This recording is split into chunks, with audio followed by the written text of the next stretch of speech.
नमस्कार, good morning. स्वागत है आपका मगरा न्यूज पर। तारीख आज चुकी है 30 दिसंबर 2022। दिन है शुक्रवार, हिंदी तिथि पौष मास शुक्ल पक्ष की सप्तमी। आज की ताजा खबरों के अपडेट में बात करेंगे देश भर की तमाम बड़ी काम की खबरों के साथ ही सरकार की ओर से आज लिए गए कुछ महत्वपूर्ण फैसलों, जारी किए गए कुछ नए नियमों की। तो इस वीडियो को अभी लाइक करें और चैनल को सब्सक्राइब करके घंटी के निशान को जरूर से दबा दें। तो चलिए आगे बढ़ते हैं आज की बड़ी खबरों की तरफ। तो पहली बड़ी खबर देखिए, आप सबको नहीं मिलेगा फ्री अनाज। गरीब कल्याण योजना में सरकार ने किया है बड़ा बदलाव, अब राशन कार्ड का होगा बड़ा रोल।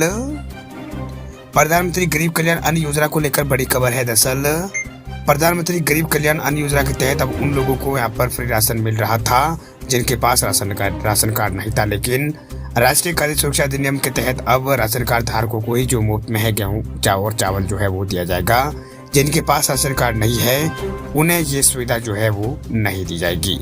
दरअसल बात यह है कि सरकार ने प्रधानमंत्री गरीब कल्याण अन्न योजना को अप्रैल 2020 में शुरू किया था। वही कोरोना संक्रमण और लॉकडाउन लागू होने के बाद ये स्कीम शुरू की गई थी। वही पिछले कई सालों में ये स्कीम इस स्कीम को खत्म करने की बात हो रही थी, लेकिन कैबिनेट ने फिलहाल इसे जारी रखने का फैसला किया है। हालांकि अब इस योजना को खाद्य सुरक्षा योजना के साथ मर्ज कर दिया गया है। इसके तहत मुफ्त राशन देने पर यहाँ पर करीब 2 लाख करोड़ रुपए की लागत वो आएगी। इस लागत का पूरा खर्च केंद्र सरकार उठाएगी। इसमें राज्यों से पैसे नहीं वसूले जाएंगे। दरअसल राष्ट्रीय खाद्य सुरक्षा जो योजना है उसमें यहाँ पर गेहूं, चावल और मोटा अनाज जो है 1 रुपए से लेकर 3 रुपए प्रति किलो की दर से मिलता है, लेकिन केंद्र सरकार ने कहा कि राशि दिसंबर 2023 तक उपभोक्ताओं को नहीं वसूलेगी, यानी उपभोक्ताओं को नहीं देनी होगी। पिछले 3 सालों में इस योजना के 7 चरण पूरे हो चुके हैं। सबसे पहले मार्च 2020 में इस योजना का पहला चरण शुरू किया गया था, जो कि यहाँ पर अप्रैल से जून तक इसे लागू किया गया था। बात अब करते हैं अगली खबर की। तो चीन सहित 6 देशों से आने वाले यात्रियों के लिए RT-PCR टेस्ट जरूरी, केंद्र सरकार ने लिया है बड़ा फैसला। देश में कोरोना वायरस को लेकर केंद्र सरकार ने बड़ा फैसला लिया। स्वास्थ्य मंत्री मनसुख मंडाविया ने कहा है कि चीन, हांगकांग और सिंगापुर, थाईलैंड और दक्षिण कोरिया और जापान से आने वाले यात्रियों के लिए अब RT-PCR टेस्ट जो है वो अनिवार्य है। वही केंद्रीय मंत्री मनसुख मंडाविया ने ट्वीट करके कहा है कि ये नियम जो है 1 तारीख से लागू होगा। जो भी यात्री इन देशों से भारत आएंगे उन्हें यात्रा से पहले अपने जो RT-PCR की रिपोर्ट है वो एयर जो सुविधा पोर्टल है उसके ऊपर अपलोड करनी होगी। बता दें आपको कि भारत में वैसे तो कोरोना की स्थिति नियंत्रण में है, हालांकि यह मामलों में बढ़ोतरी देखी गई है। पिछले 24 घंटों के दौरान संक्रमितों का जो नया आंकड़ा है वो 268 रिकॉर्ड यहाँ पर किया गया है, जो कि एक दिन पहले 188 था, जबकि 2,36,919 लोगों की जो कोरोना जांच तो जो यहाँ पर पिछले 24 घंटों में की गई थी। वही कल ये जो आंकड़ा था वो 1,34,000 के आसपास था। बता दें आपको कि कोरोना का ओमिक्रॉन का जो वेरिएंट है BF7 चीन, जापान, हांगकांग, ताइवान, दक्षिण कोरिया और फ्रांस, इटली, जर्मन और इसके अलावा ब्राजील जैसे देशों में हाहाकार मचा रहा है। वहाँ कोरोना के मामले लगातार बढ़ रहे हैं। वही केंद्रीय स्वास्थ्य एवं परिवार कल्याण मंत्रालय ने गुरुवार को आंकड़े जारी किए हैं, जिसके मुताबिक कोरोना महामारी से लड़ने के लिए कोविड टीकाकरण अभियान को और तेजी के साथ चलाया जा रहा है। वही कोविड टीकाकरण के तहत अब तक कुल 220 करोड़ से भी ज्यादा लोगों को यहाँ पर कोरोना की दूसरी डोज जो है वो लगा दी गई है। वही प्रिकॉशन डोज भी है जो 22 करोड़ से ज्यादा लोगों को यहाँ पर दी जा चुकी है। बात करते हैं अगली खबर की। तो बजट में टैक्स पेयर्स को मिलेगी अच्छी खबर, 5 लाख तक की आय हो सकती है टैक्स फ्री। वित्त मंत्री निर्मला सीतारमण बजट 2023 में टैक्स पेयर्स को अच्छी खबर दे सकती है। दरअसल सरकार आगामी बजट 2023 में आयकर छूट की सीमा को बढ़ा सकती है। अगर ऐसा होता है तो देश के मध्यम वर्ग के परिवारों के लिए बड़ी राहत होगी। दरअसल आयकर की सीमा को आखिरी बार 2014 में बदलाव उसमें किया गया था। उसमें 2 लाख की लिमिट को बढ़ाकर 2.5 लाख रुपए किया गया था। वही पिछले 9 वर्षों से आयकर छूट का दायरा नहीं बढ़ाया गया था। हालांकि बजट में ज्यादा आयकर छूट मिलने की उम्मीद इनकम टैक्स पेयर यहाँ पर करते हैं, पर यह जो उम्मीद है वो पूरी यहाँ पर नहीं होती है। दरअसल जो INS की जो है यहाँ पर सूत्र है उनके हवाले से यहाँ पर बताया गया है कि सरकार 2023-24 के बजट में आयकर छूट की मौजूदा सीमा 2.5 लाख है, उससे बढ़ाकर 5 लाख रुपए सरकार जो है वो कर सकती है।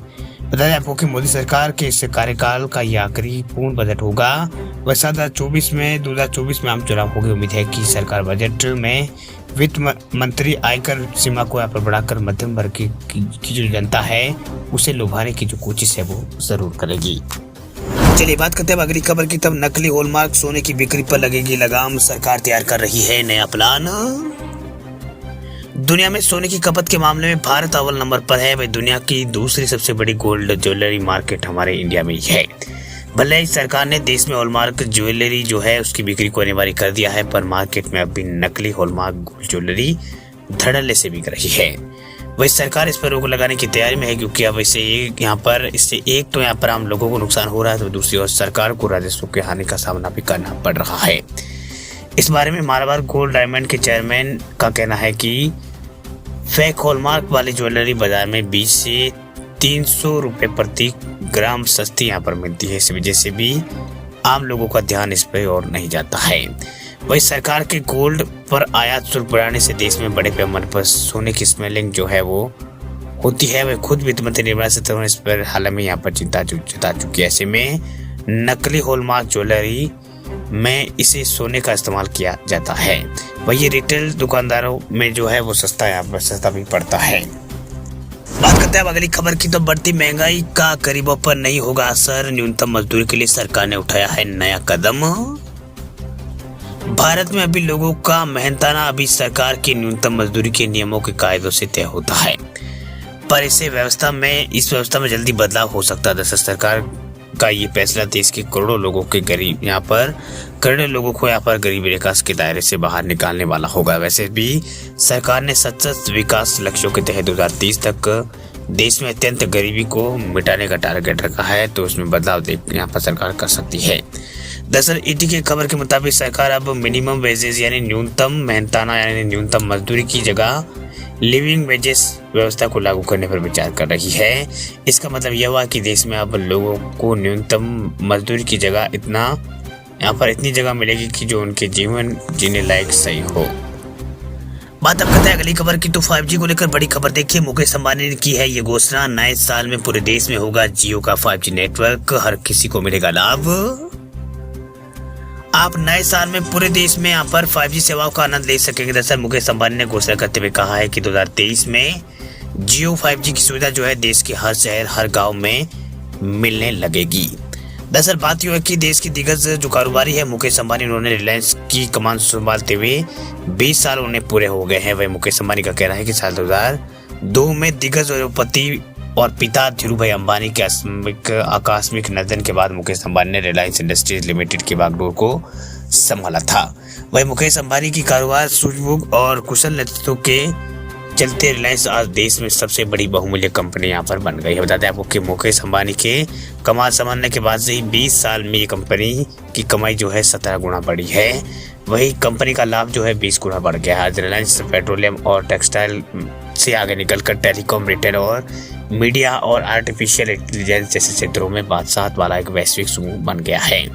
वही मुकेश अंबानी ने कहा है कि उनके नेतृत्व में 5G जो सेवा है वो 2023 तक पूरे देश में मिलना शुरू हो जाएगी। मैं जियो की टीम को उनके नंबर पोजीशन को और मजबूत करने के लिए बधाई देता हूँ। चलिए बात करते हैं अगली खबर की, तो इंडियन यूजर्स पर हो सकता है साइबर अटैक, सरकार ने दी है चेतावनी।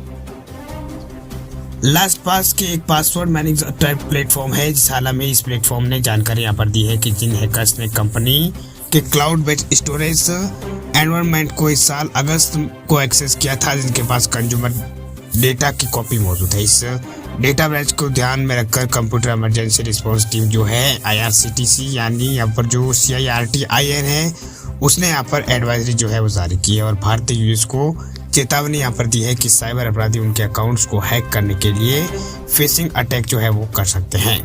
वही लास्ट पास एक पासवर्ड मैनेजर है जिसमें ऐप में यूजर्स पासवर्ड को स्टोर यहाँ पर करता है।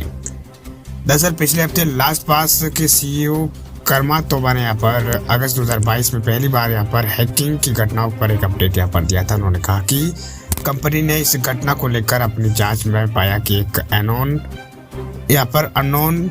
थ्रेड एक्टर ने क्लाउड बेस्ड स्टोरेज एनवायरनमेंट को एक्सेस यहाँ पर किया है और सोर्स कोड को जो है वो यहाँ पर चुरा लिया है और कंपनी दूसरे कर्मचारियों को निशाना बनाने के लिए इसका इस्तेमाल यहाँ पर किया है। उन्होंने कहा है कि hackers cloud storage access keys और dual storage container decryption keys का एक्सेस यहाँ पर किया है, जिनका use cloud based storage service के अंदर कुछ स्टोरेज यहाँ पर वॉल्यूम को एक्सेस और डिलीट करने के लिए किया जा सकता है, डिक्रेट करने के लिए यहाँ पर किया जा सकता है। बात अब करते हैं अगली खबर की, तो हाई जो सिक्योरिटी नंबर प्लेट है उसको लेकर ये बड़ी खबर है। दरअसल इसको लेकर सरकार ने एक नया आदेश जारी किया है। दरअसल बात यू है कि नए साल आने जा रहा है, वैसे में कुछ रूल्स भी लागू हो गए हैं। वही जो रूल्स पहले जारी है अब उन्हें मजबूती से यहाँ पर लागू किया जा रहा है। दरअसल हम आपको कुछ ध्यान देने वाली बातें यहाँ पर बता रहे हैं, खासतौर पर हमारे व्यक्तिगत कोई जीवन को यहाँ पर प्रभावित कर सकती है। वह नए कैलेंडर वर्ष की शुरुआत का मतलब बहुत सारे बदलावों से है, जो कि हमें प्रत्यक्ष या अप्रत्यक्ष रूप से झेलने पड़ सकते हैं। उसमें एक यहाँ पर हाई सिक्योरिटी रजिस्ट्रेशन प्लेट का भी एक मामला है। दरअसल मोटर वाहन अधिनियम और केंद्रीय मोटर वाहन नियमों के अनुसार HRSP जो मतलब SHRP जो है हाई सिक्योरिटी रजिस्ट्रेशन प्लेट, उसके रंग कोडित स्टिकर और सभी वाहनों के लिए भी अनिवार्य यहाँ पर कर दिया गया। वही नियमों के मुताबिक हाई सिक्योरिटी रजिस्ट्रेशन प्लेट और कलर कोडेड स्टिकर के बिना पकड़े गए वाहन पर 5,000 रुपये का जुर्माना से लेकर 10,000 रुपये के बीच का जुर्माना लगाया जा सकता है। 5,000 से लेकर 10,000 रुपये तक का जुर्माना लगाया जा सकता है। वही 2 पहिया वाहनों के लिए हाई सिक्योरिटी नंबर प्लेट की कीमत जो है वो 365 रुपये और 4 पहिया वाहनों के लिए 600 रुपये से लेकर 1100 रुपये तक निर्धारित की गई है। वे कई राज्यों में हाई सिक्योरिटी नंबर प्लेट लगाने के लिए डेडलाइन जो है 31 दिसंबर 2022 रखी गई है।